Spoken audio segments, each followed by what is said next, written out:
First, I do want to thank Jana and you all for inviting me here. It's a very great honor, especially since I haven't done much in 20th century Russian literature, as Jana has indicated. And I have been wanting to work on Boris Pilnyak, for reasons I'll explain shortly. After dipping my toe in about 6 or 7 years ago, I got pulled back into some Chekhov projects. And so your invitation has gotten me going again. This is something I've put together for here now. And I'm grateful for that. It's very nice to be back at Ohio State after a really wonderful Chekhov conference here about 6 years ago, organized by Angela Berlinger, from which emerged a valuable volume of Chekhov scholarship. I tried to forget the drive home in the snow, which ended with hitting a deer just about 2 miles before reaching Urbana. And I also tried to forget my only other visit to Ohio State campus, which was in 1976. There was a ferocious cold snap. It got down to like minus 25 or 26. And this old Pontiac I had driven over just froze to the bones and stranded me. So far things are going better. This trip, we'll hope that that continues to the very end of it. The talk I have for you today touches on travels and trauma in treating Pilnyak. By many accounts, the most widely read Soviet author of the 1920s, arrested in 1937, executed a few months later in 1938. He was fantastically successful, privileged. He had real personal wealth, ended up with a dacha next to Pasternak's in Delpino, 2 privately owned automobiles, one of which he brought back to the Soviet Union from his trip to the United States. He had more trips abroad than any other Soviet author of that period, and these trips resulted in travel narratives about China, the US, Japan, remote areas of Soviet Union, others. He was president of the Moscow branch of the All-Russian Union of Writers before the formation of the Soviet Writers Union. And I guess it was a kind of inversion of this privilege and success that led to his being reviled ferociously in the press and denounced starting end of the 1920s, and eventually purged. Pilnyak's posthumous stature has never come close to that of others like Bob or Pilnyak's protege, Andrei Platonov. So I start by asking the question, why study an author who's clearly been promoted to second rank today? Is it worth talking about him in such a venue? A common way of answering that question is simply to cite the imbalance between his influence in his own day and the dearth of scholarship on him since he was first republished in the Soviet Union. I suppose that's already a good enough argument if you're a cultural historian. It doesn't really get at the specifics or the qualities of his writings. In any case, important studies of the 1920s and 1930s by such scholars as your own Irene Massendelich, Eric Nyman, Elliot Bornstein, none of them focused on Pilnyak per se, but they've helped reintegrate him into the cultural historical picture in really interesting ways. At Illinois, we do have an ABD graduate student, Marina Filipovich, who's writing a dissertation on technology in Russian literature of that period, and she has a chapter on Pilnyak, which owes a lot to Irene, by the way. So as to what brought me to Pilnyak and what I'll try to focus on today, the interest is very idiosyncratic, accidental, and personal.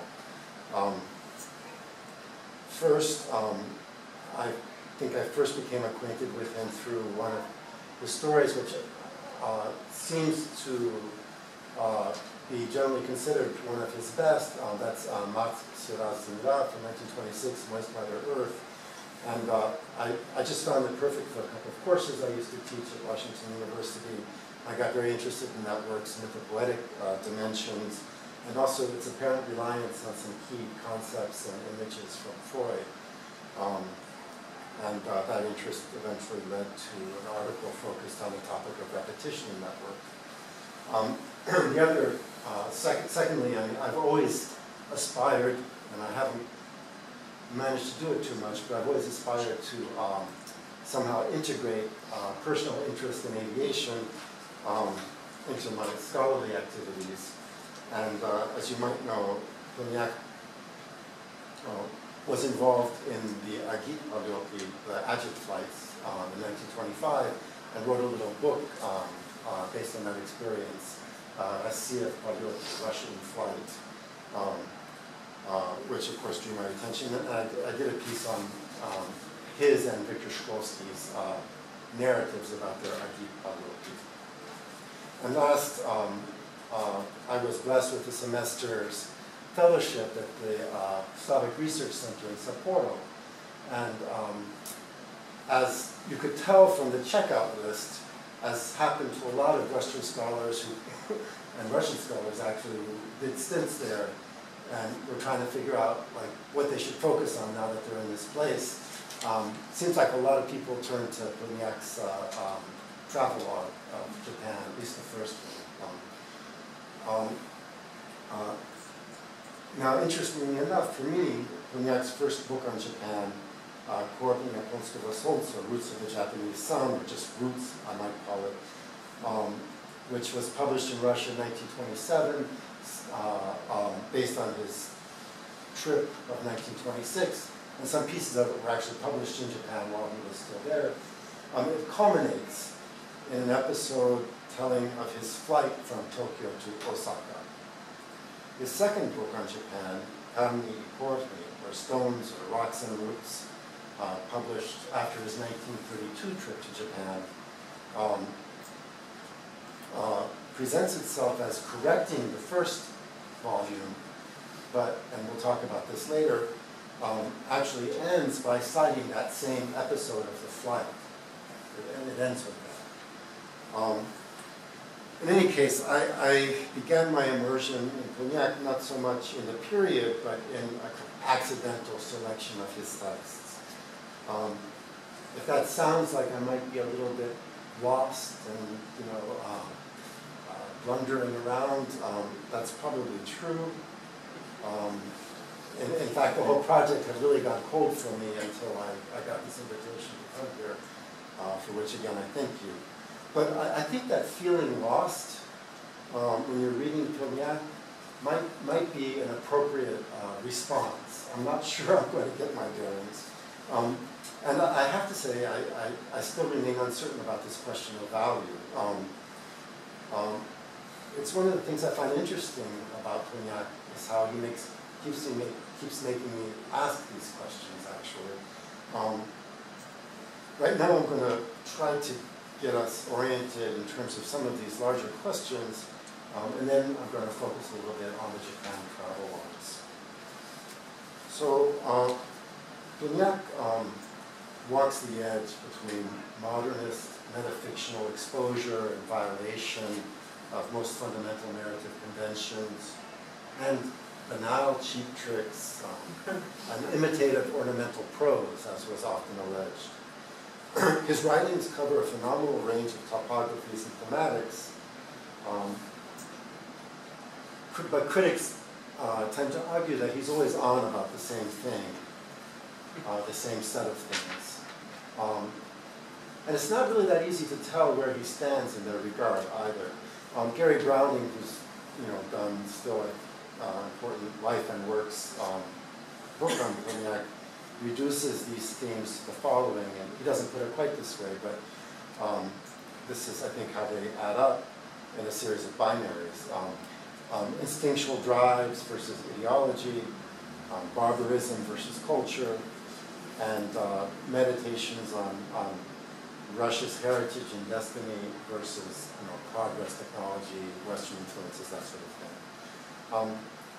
Pilnyak was tremendously productive, but he repeats himself a lot, and sometimes you feel like you're reading a graphomaniac. In fact, to my mind, repetition is the signal feature of his writings. I've not read any author who repeats himself or herself as much as Pilnyak does, not to mention repeating others. He repeats himself at every discursive level, in alliteration and other aspects of sound orchestration, in kind of semantic redundancy between different parts of speech within a sentence, in his neologisms and so on. A few examples of this latter from Stones and Roots. Astraki, ostre, joker's joke. Император стал император. Как досаднее досадно Pilnyaku at 32 года, and so on. I'm not quite sure what to call these kinds of repetitions. Browning uses the term from classical rhetoric, polytopton, isomorphic pleonasm. I don't know. You might come up with some good definition. He also repeats phrases and episodes within larger segments of a narrative, like the striking image of a forest thief from Moist Mother Earth, who climbs a tree to strip bark, slips, and gets stuck hanging upside down until the blood all rushes to his head and his eyes burst. It's an image that's repeated over and again in that story.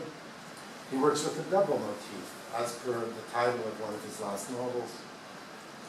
And repetition figures very heavily in plot structure when his works do have plots. They tend to be very over-plotted then and have lots of repetition. In my reading of Moist Mother Earth, I saw the story's embedded storytelling scenes as metapoetically exploring repetition as the very basic element of plot mechanism, and also as symptom in a kind of poetics of trauma. To me, quite revealing was this anecdote. I don't know if you remember this story, if you know this story.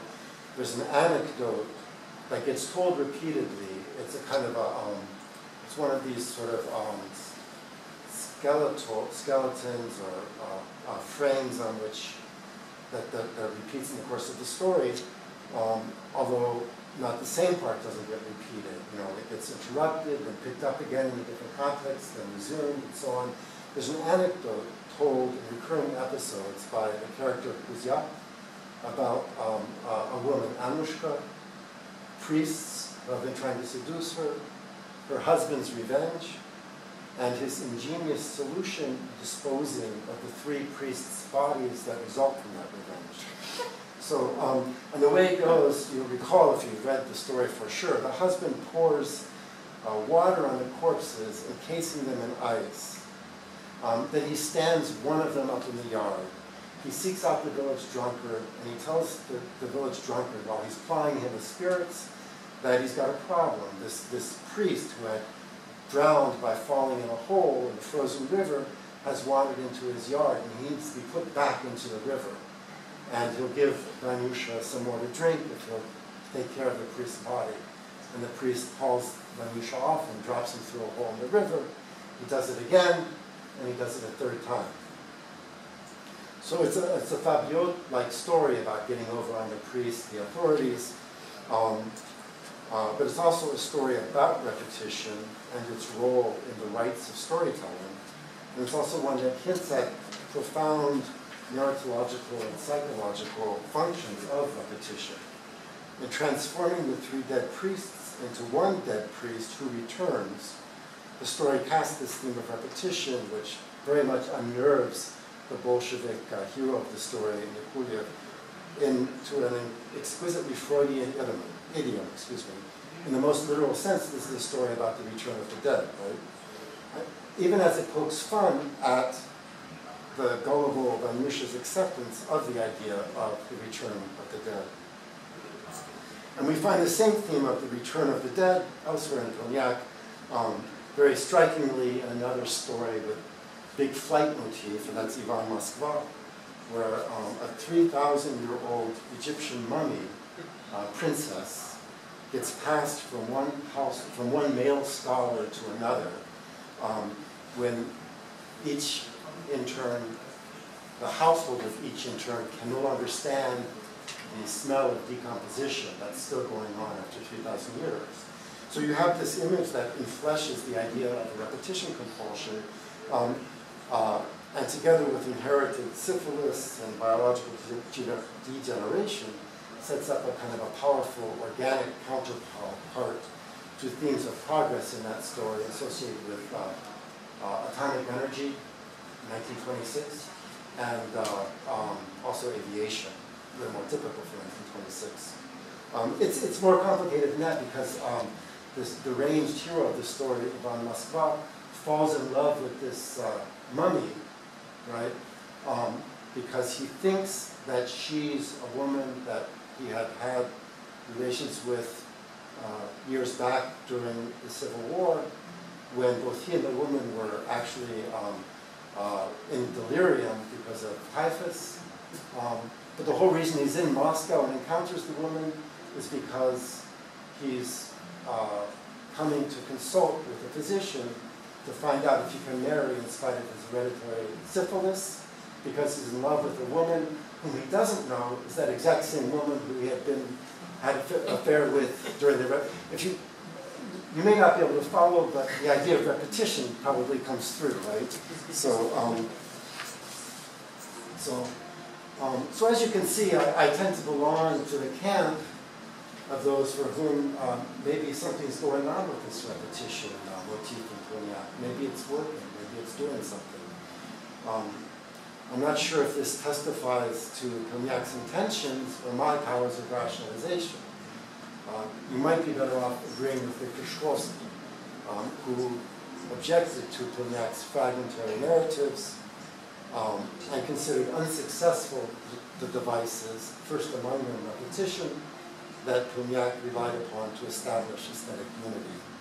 And Shklovsky wrote, with him, plot is replaced by the parts being connected through repetition of the same pieces, which become continuously occurring images.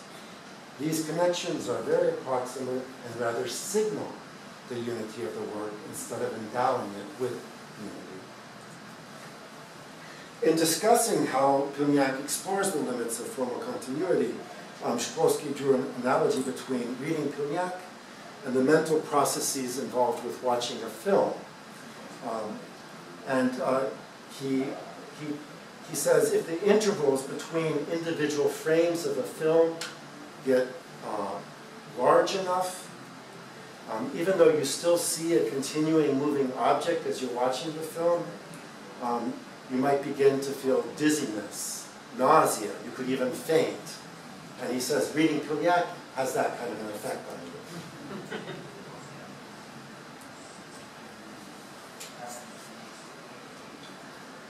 What's more, to the extent that Pilnyak's narratives are held together by a dominant idea, reflected in them formally through meaningful repetitions or parallels, this unifying principle appears to be something of an afterthought. And the content of that afterthought is both facile and politically incorrect. This is still Shklovsky. He says, one can even say that Pilnyak canonized the accidental manner of his first work, Go to Year, composing the work from obviously randomly scattered pieces. To connect the parts, Pilnyak makes wide use of parallelisms. These parallels rely on a very primitive ideology, on the assertion that Russia equals Asia and revolution equals peasant revolt, unquote. This, of course, followed the line of Leon Trotsky, who argued that Pilnyak did not know, quote, just what was being born in the torches of revolution, that he heard it, how couldn't you, but inwardly did not believe in it. And he was not an artist of a revolution, but only its fellow traveler. And also, Trotsky says that, also draws attention to this folk revolt dimension of the revolution as Pilnyak characterizes it, and speaks of that as something that's retrograde. Doesn't really see the future that we're going towards. Pilnyak's supporter, Voronsky, also wrote that Pilnyak took the October Revolution, above all, not as a burst into the steel future, but as a kind of rebelliousness. It should be noted that these criticisms date from relatively early period in Pilnyak's career, early to mid 20s, before it became dangerous to be an advocate for Pilnyak. Pilnyak also repeats material between narratives by transposing large chunks of one work to a new work.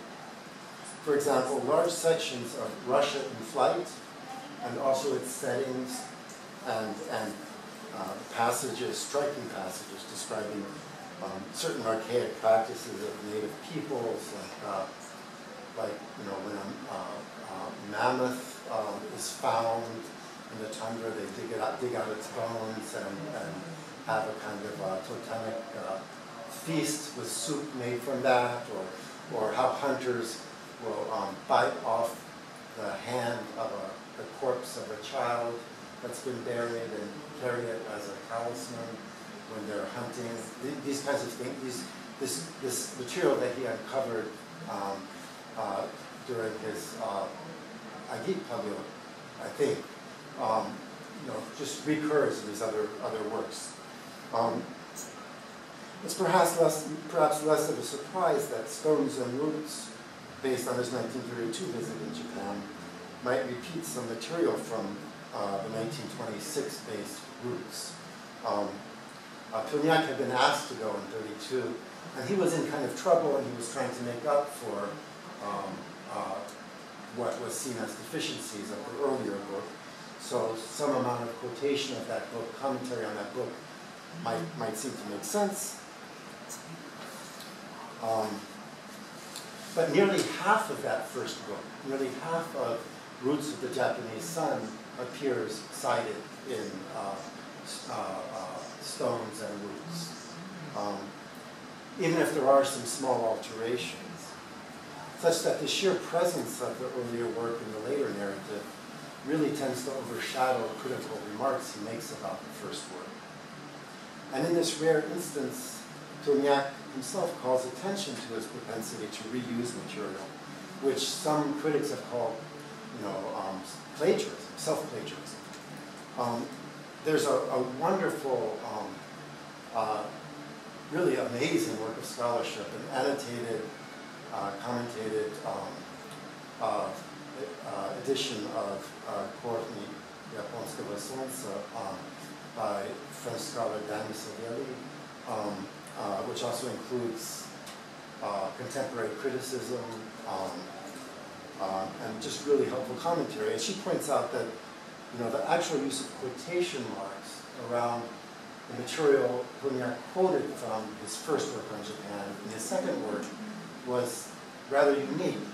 He didn't usually draw attention to the fact that he was reusing material. So now he's actually using quotation marks and showing you that he's citing his earlier work.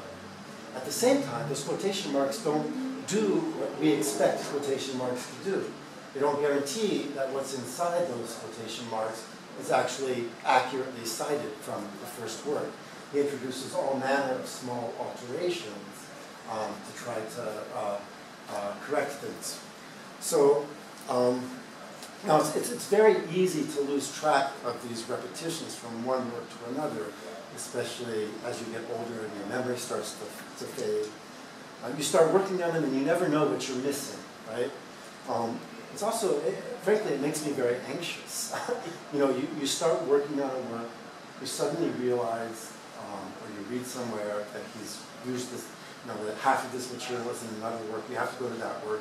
You don't know what third work you're missing.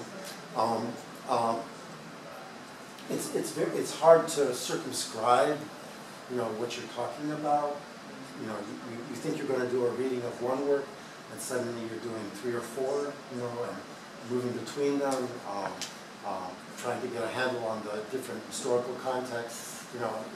It's unsettling. When you're reading a single work, if you do circumscribe yourself and focus on repetitions within a single work, then it's a bit easier, and those repetitions are very much in your face. You feel like you can get a handle on them. In that reading of Moist Mother Earth, that was my approach, and I told a story about them that seemed to make sense, at least to me.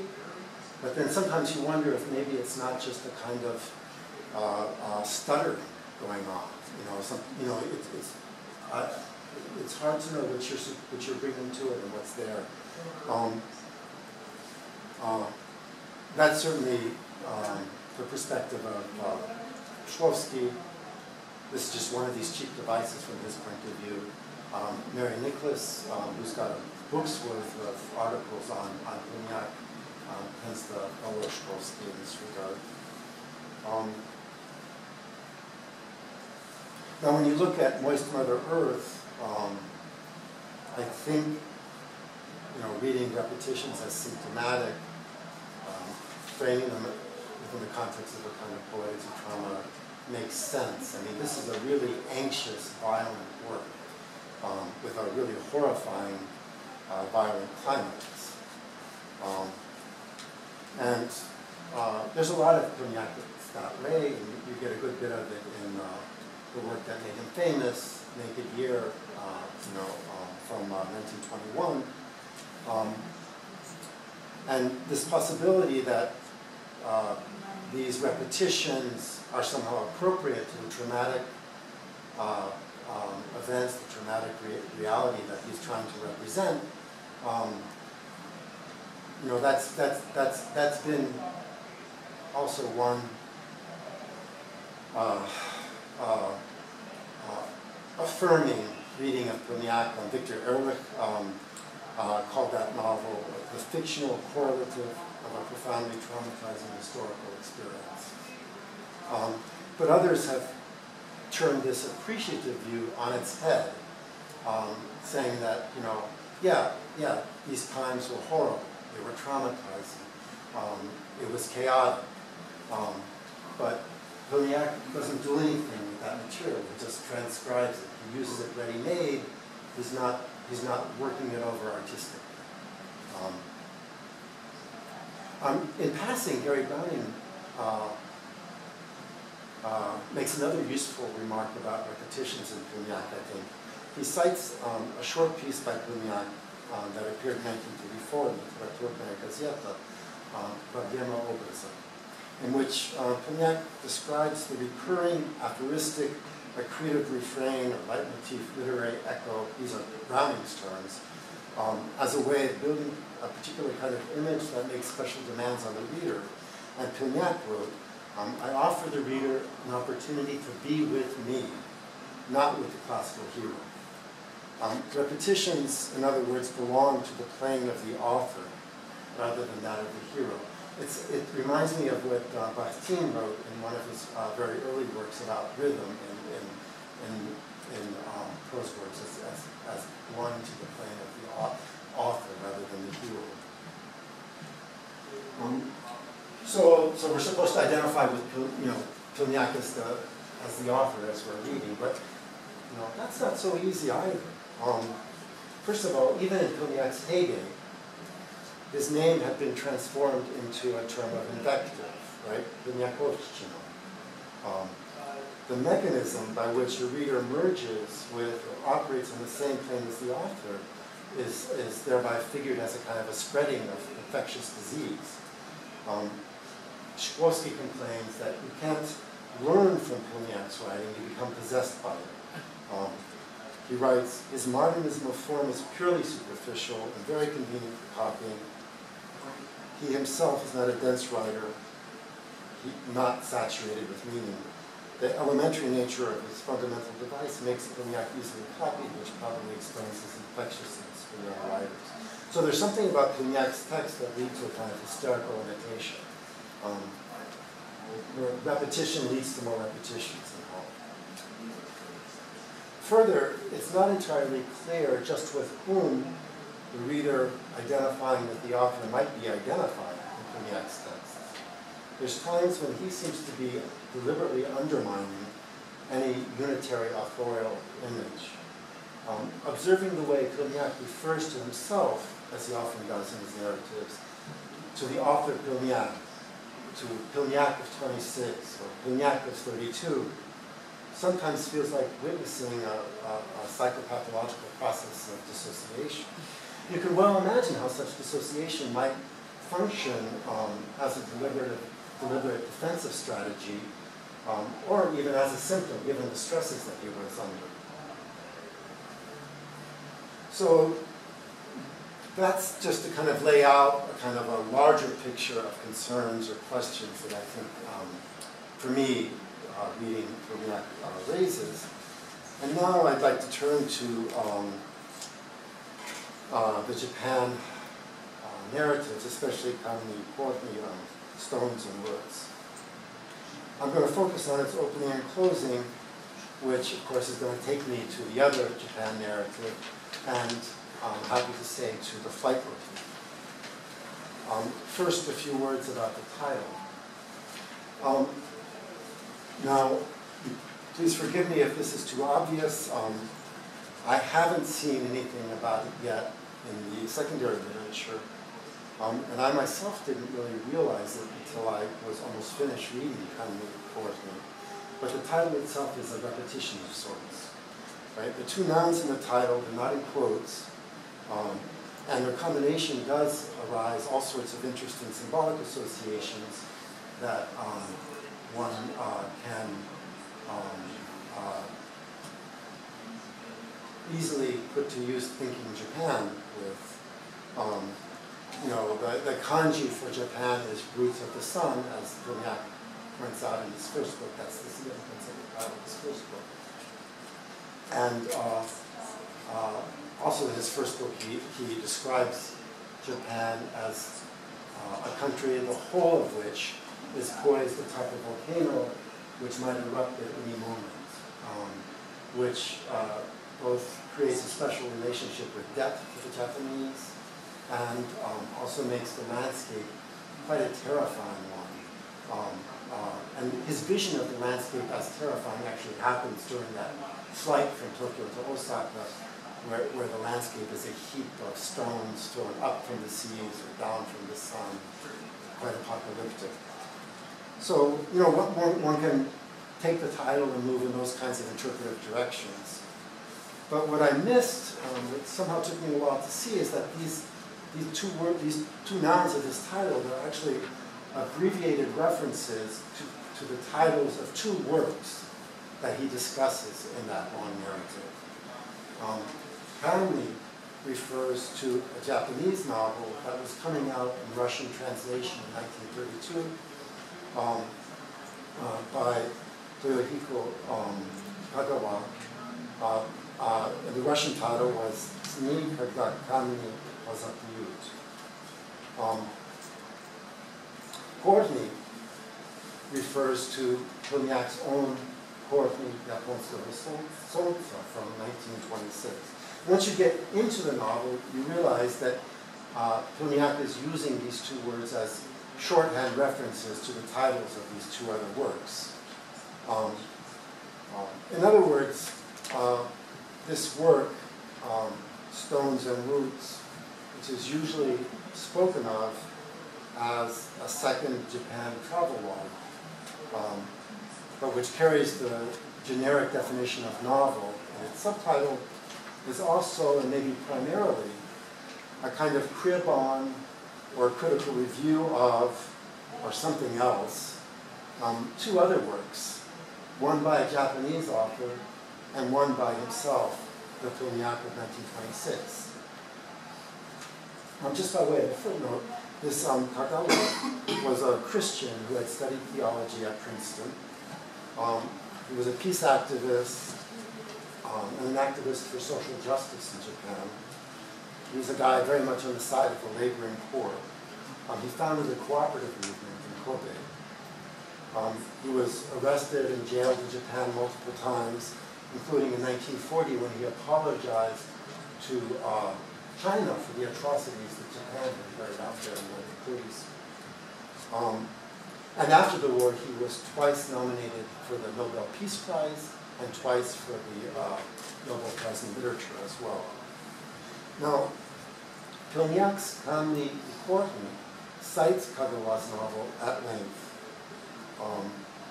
and he criticizes Kagawa for his Christian and therefore bourgeois perspective. Again and again, he points out what Kagawa is missing about his own country in this book, which Pilnyak is publishing in 1933 in order to make up what he had missed as a traveler in that country in his book from 1927, right, from his earlier book. Pilnyak does both with extensive citations of the originals. So to be more concrete, in the edition I was working with Kamni Kortny, about a third of the contents were citations from Pilnyak's first book, right?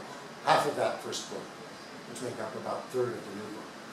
And much less, maybe about a tenth of that book seems to cite Kagawa's novel. It's a nice irony. Supposedly in Kamni Kortny, Pilnyak was attempting a redo of his earlier work on Japan, which had been roundly criticized. And he had been criticized for his lack of attention to material, economic conditions of life, class struggle, while instead focusing on culture and ineffable features of the Japanese soul. In the 1933 book, in Kamni Kortny, he says that his 1926 book, or 27 book, based on the 26th book, Kortny, Nikudani ga Jitsa. He even tells the reader that the reader should take the volume of his collected works, which came out in 1929, that has that book in it, and throw it away.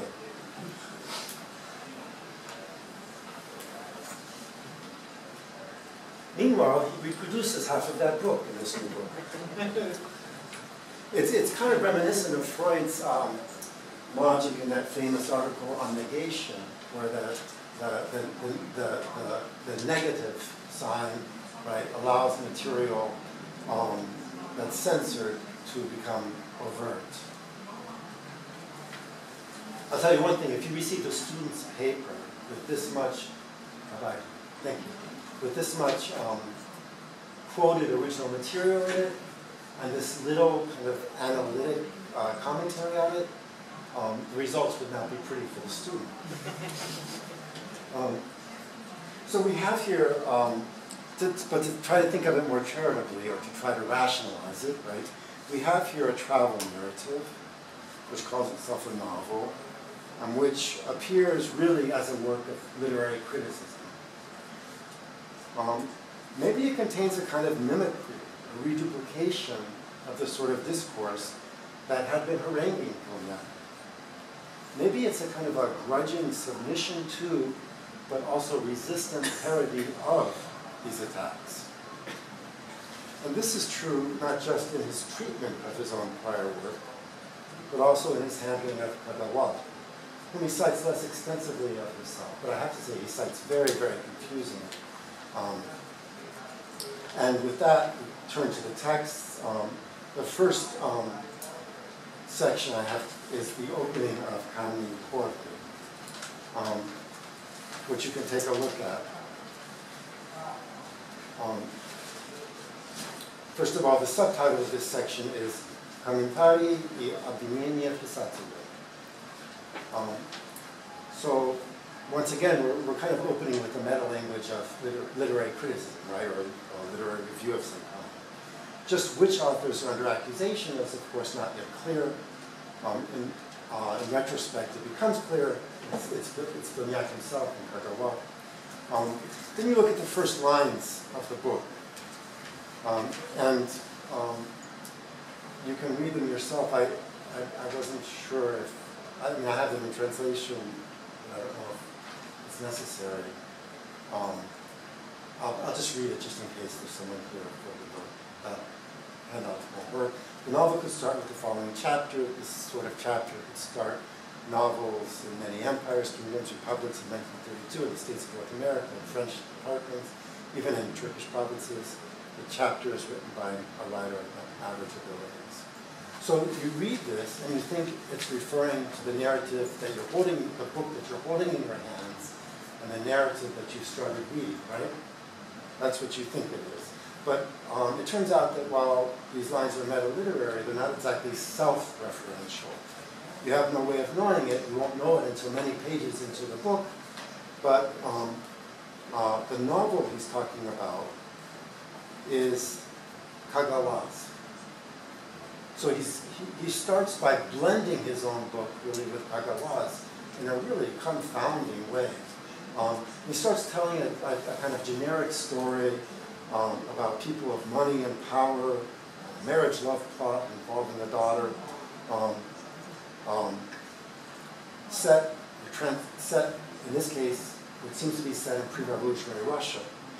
Then he starts the same story a little bit later with a similar situation as it would be told by a mediocre Marxist writer. And after that, he says he's going to tell the, it's kind of like Rashomon, right? Not quite, no, it's not the same thing. But he starts the story, he says he's going to tell it now from the point of view of a fascist writer, and then he finally interrupts himself and says, well, the real writer of this story is Kagawa. This is the novel, and the characters' real names are, and he gives you the Japanese names and so on, the characters. In launching this work, he's conducted a kind of very confusing writing lesson on how the same tale might be told from different perspectives, embedded in a variety of settings. He also seems to be asserting that the story is going to be the same, essentially, no matter where you place it, except implicitly in post-revolutionary Russia. And given that we open this book thinking that we're going to read a travel narrative, it seems to me that the upshot of this argument that Japan could be the same as the US, the British Empire, fascist Italy, or Germany, or pre-revolutionary Russia, is meant to kind of avoid the charge of exoticism, which had been launched at him in the reception of his first book, but it's very complicated. It also contrasts in a very interesting way with the opening of Roots of the Japanese Sun, and that's quote 2, where strangeness and difference predominate, right? I awoke at dawn, first of all, beginning from the ellipses, right, which we could talk about. I awoke at dawn, and I didn't understand where I was. As you read this passage, you see that sameness belongs not to human institutions, not to cultural, political, and economic features he might be immersing us in, but only to nature, right? The roosters, the nightingales that have awakened him sound exactly the same as those in Russia, but everything human here is bizarre, emerges from his dream state, right? What's more, the 1927 book again and again emphasizes the limits, if not the impossibility, of the Westerner Pilnyak's ability to grasp the Japanese. Thus, its first section ends, Nika gida člověk západa, ni pronikne dušu člověka Vostok. Nevertheless, his word order is always a bit odd, but a man of the West will never penetrate the soul nevertheless, Pilnyak does make a number of interpretive leaps and broad generalizations. He does achieve moments of understanding, the culminating one of which comes at the end of that book during the flight from Tokyo to Osaka. We'll get to that. For instance, there's a long section that presents aspects of Japanese cultural and communicative practices that are the exact opposite of what's conventional in the West. He calls this the principle of Nabarot. But that principle of Nabarot is a claim, after all, to have understood the code, right? Meanwhile, Pilnyak finds the Japanese quite remarkable for their efforts to communicate with and know the other. In one of the less convincing sections of the book, he talks about the kanji system of writing as involving iconic hieroglyphs, right? Natural signs, and naive understanding of what iconic signs is. that can be understood by those who don't know the Japanese language, which makes the Japanese system of writing more universalist and superior to ours. Never mind that he can't understand any of them. So the Japanese study others intensively. And of course, whenever the Japanese do something, they do it tenaciously. What happened in his case, what he's just done, he's gone to Japan, he couldn't read, he couldn't speak. That would never happen to a Japanese embarking on a study of the Soviet Union. And he tells of a Japanese author of his acquaintance who put in long, hard time studying Russian before attempting such a trip to the Soviet Union. He also, by the way, attended a graduation ceremony at the Tokyo Institute of Foreign Languages and praises the work that was being done there. He's enormously impressed with Japanese studies and translations of Russian literature. He even claims more has been done by the study of Japanese for the study of our art than by us. So by now you're used to digressions. So I'd like to make another one and point out that this theme of coming to know the other is very much linked in the 1927 roots with the pervasive motif of spying. Pilnyak was followed everywhere by his inu, his dogs, as police spies were directly called. The Japanese had made, he said, a refined art of entering and searching one's lodgings unnoticed, of searching one's suitcases. Pilnyak, in fact, was pretty severely harassed by the secret police, who interrupted many of, or forestalled many of his meetings with individuals, usually leftists or writers that he was seeking out. And actually, they probably caused him to cut his trip short. He stayed 2.5 months, whereas he talked about staying 6 months or a year. More interestingly, for me at least, this intensive study of the other is also associated in Pilnyak with authorial activity as such. In the 1926 story, also based on material from his Japan trip, Рассказ о том, как создаются рассказы, story about how stories are created. Pilnyak tells of a Japanese novelist of his acquaintance who became famous by relating meticulously and in all gory, intimate detail everything about his Russian wife. His Russian wife was a white immigrant. He had met her when he was a staff officer with the Japanese army occupying Siberia, parts of the Far East, Russian Far East. He had been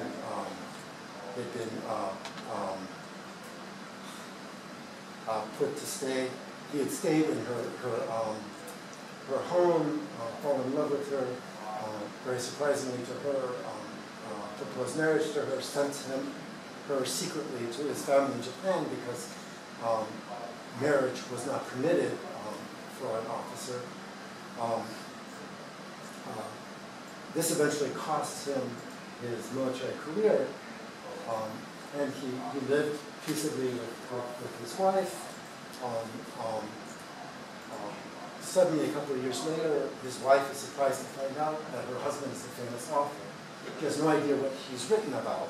Then she finds out that he wrote about her, and basically about everything about her, everything about her daily habits, their most intimate relations, everything. At that point, she gets very upset, and she applies to return to Vladivostok in Russia, in the Soviet consulate, and Pilnyak actually was able to read her file at the consulate.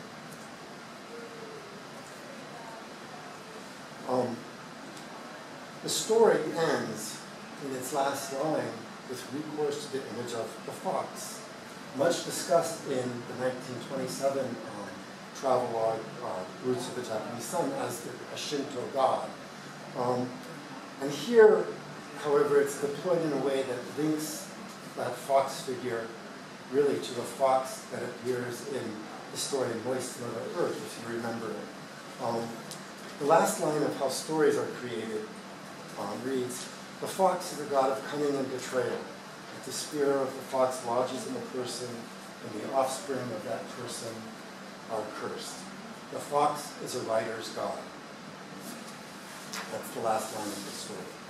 So if you remember Moist Mother Earth, that storyteller figure I told you about, Uzyak, he gets the last word in that tale. And it ends up with him capturing the fox that this gruesomely murdered Bolshevik Arina had mistaken for a wolf and tried to tame. So he takes this fox, he makes a nice warm cap for himself from this fox, a cap that covers the ears, which again I think is something to do with storytelling, listening, telling.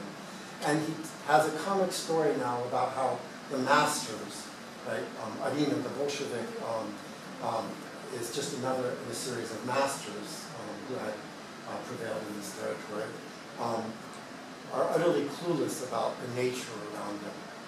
He tells that story over and over again with great success, right? So that fox, that image of the fox again, it's the god of the storyteller. It has a kind of a metaphoric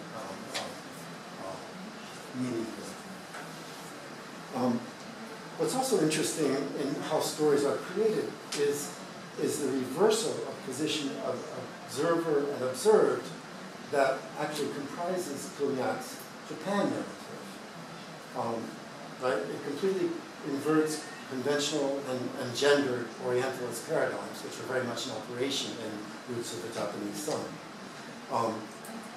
Through it, Pilnyak highlights the inevitable limits and blindnesses that pertain to his own position. It turns out that, by the way, that this Russian woman under study was quite poorly educated. Pilnyak intervenes to call her Rupovaka. So this Japanese author of the brilliant novel may have apprehended and related all the minute particularities of her body and soul, but he completely missed this larger point about her.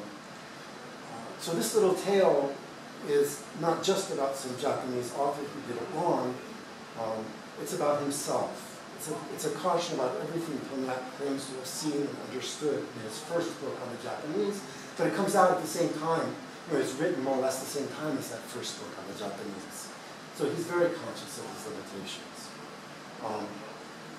In Kanye Courtney, as we will see shortly, Pilnyak embeds another such mirroring situation in his text. And I think I'm running kind of long. Should I?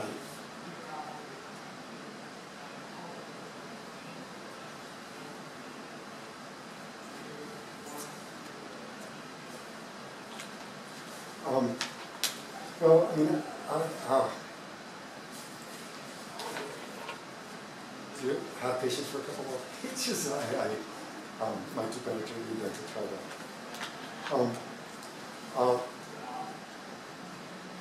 So the 1933 book claims to be revisiting Japan and viewing it with a better optic, a Marxist lens. And it has long sections focusing on class struggle, revolutionary activity, corruption of bigwigs, and so on. And it corrects Pilnyak on a lot of specific points. In Roots, he had claimed that the Japanese people had freed itself from fear of individual death. Now he says they're just as afraid of death as anyone in the West. In Roots, he said he relished Japanese attitude towards the body. He describes their rights involving prostitution and so on.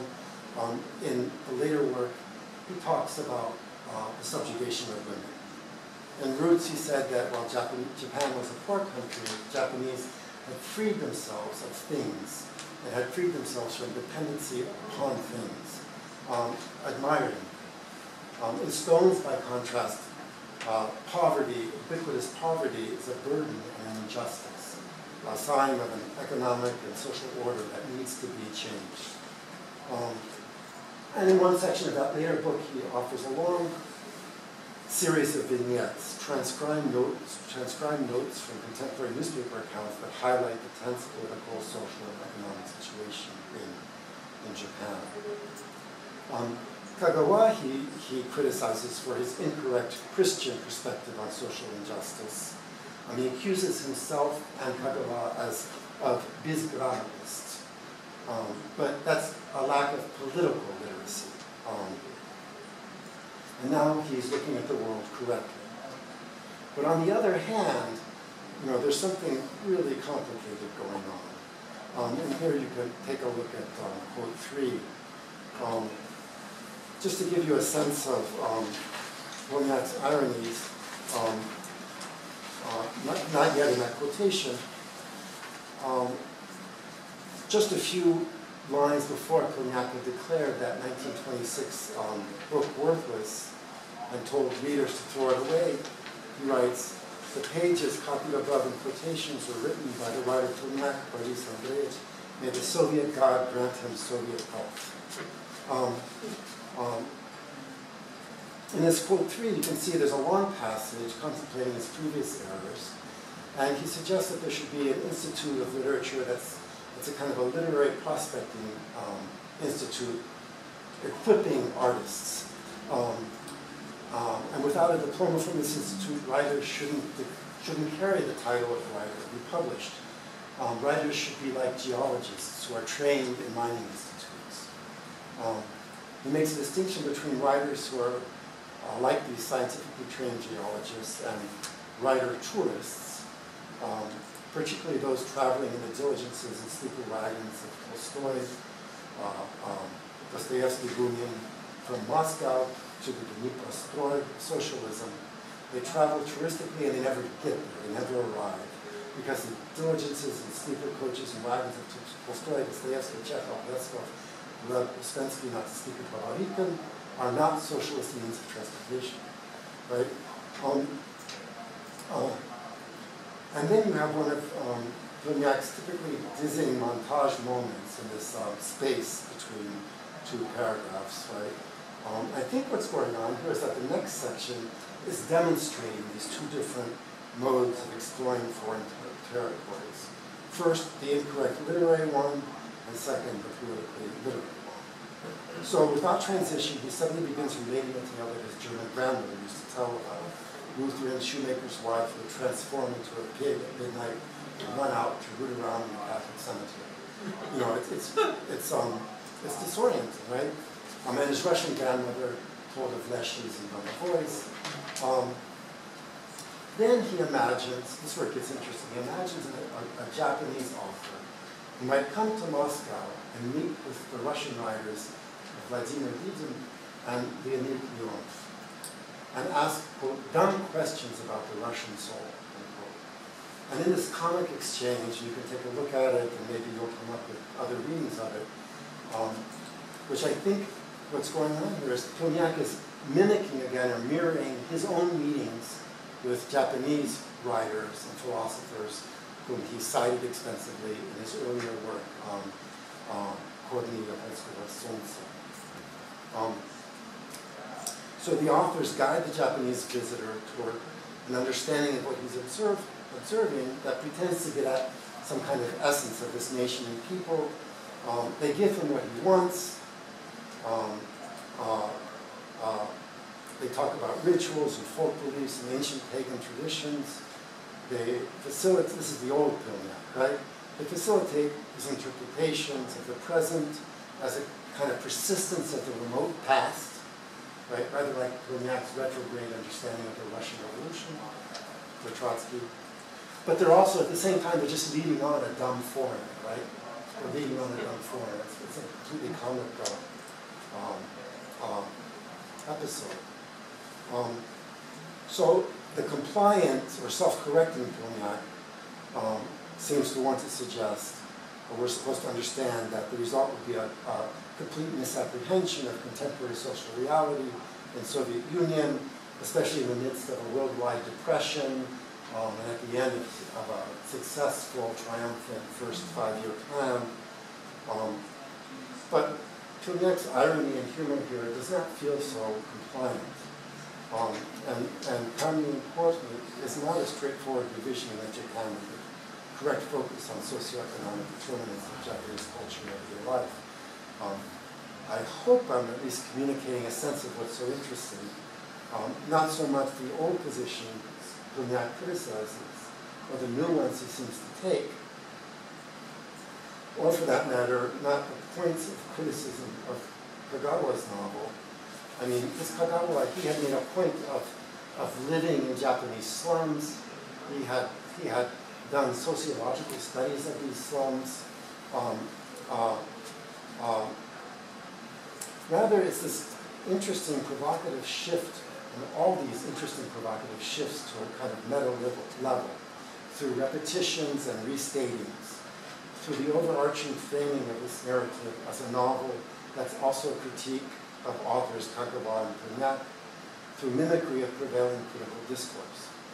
In 1926, Pilnyak had been accused of, quote, seeing Japan through the lined eyeglasses of right-wing Japanese activists, of writing pages worthy only of a Japanese ura hatred. Pilnyak, that's a quote, Pilnyak had been rebuked for, quote, not seeing the peasant movement, unquote, and other signs of political unrest in 1926. Now he offers vignettes of just such unrest in Japan in 1932, but he also launches these same rebukes against Kagawa. He's repeating all the same primitive criticism. And meanwhile, you add to this picture, again, as I keep repeating, these really lengthy citations, just overbalancing citations of what it is that he's supposed to be dismantling.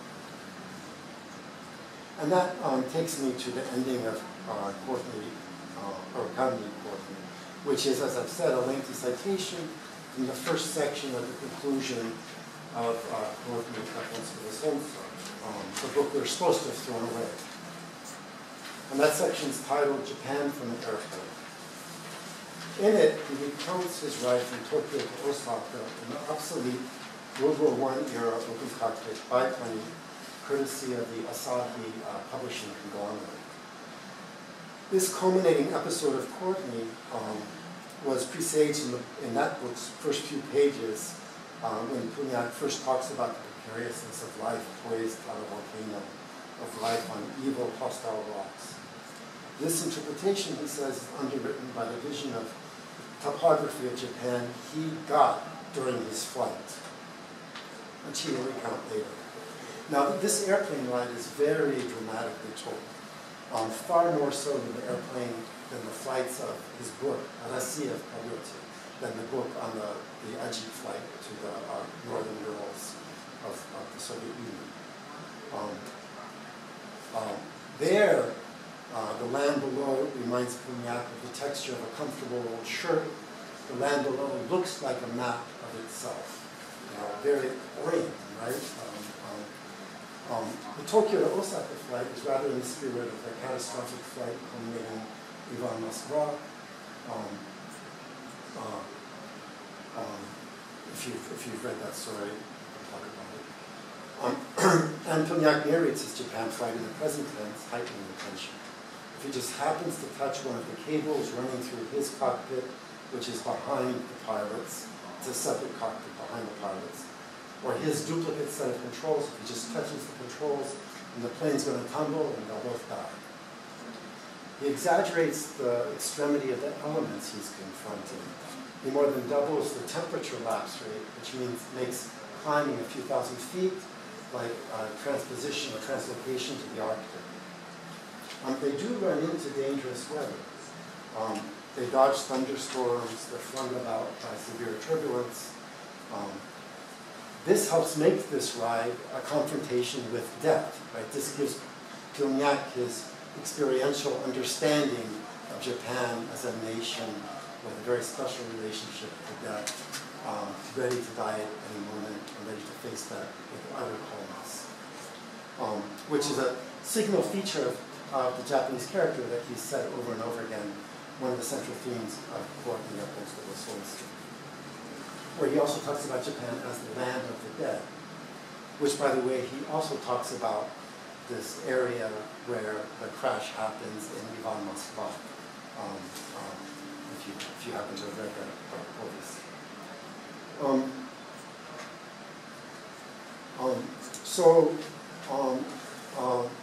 He sees below him the threatening rocks, boulders, volcanic landscape. He's gotten now kind of a solid, concrete experienced understanding of what he's been deducing from his study of the people practices. And then suddenly, right, they're above the overcast, it's smooth air, they can't see the land, it's just the clouds below them, beautiful, and Mount Fuji poking up from the clouds, and the sun, right? So it's a trend. It's that transcendent vision of Japan as the root of the sun, right? Which is the title of his first book, and probably makes you think of some Japanese prints you've seen or conventional touristic photographs of Japan. Having done the flight from Tokyo to Osaka a few times, you are always hoping to get a view of Mount Fuji. You're trying to figure out which side of the airplane you should be on.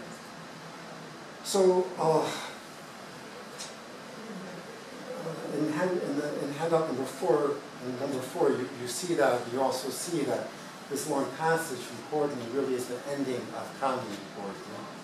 There's a few lines after it, but to my mind, these few lines hardly undermine the impact of that flight episode. I think that Pilnyak's restatement of his earlier work far overshadows the criticism of it, or at least the two are working together in some really interesting ways. I love these lines where Pilnyak directly addresses the reader, bidding farewell and warning him that if these chapters of Pilnyak cited from Courtney strike the reader as more poetic and emotional, then he should be ashamed, and together with the writer, concern himself with his literacy, his political literacy. It's just more mimicry and mockery of this critical discourse that he had suffered from. And again, to my mind, it does not mitigate that impression of Japan that he gained in his flight from Tokyo to Osaka in the history pages. And I apologize for going a bit longer than I thought, but thank you for your patience. Thank you very much.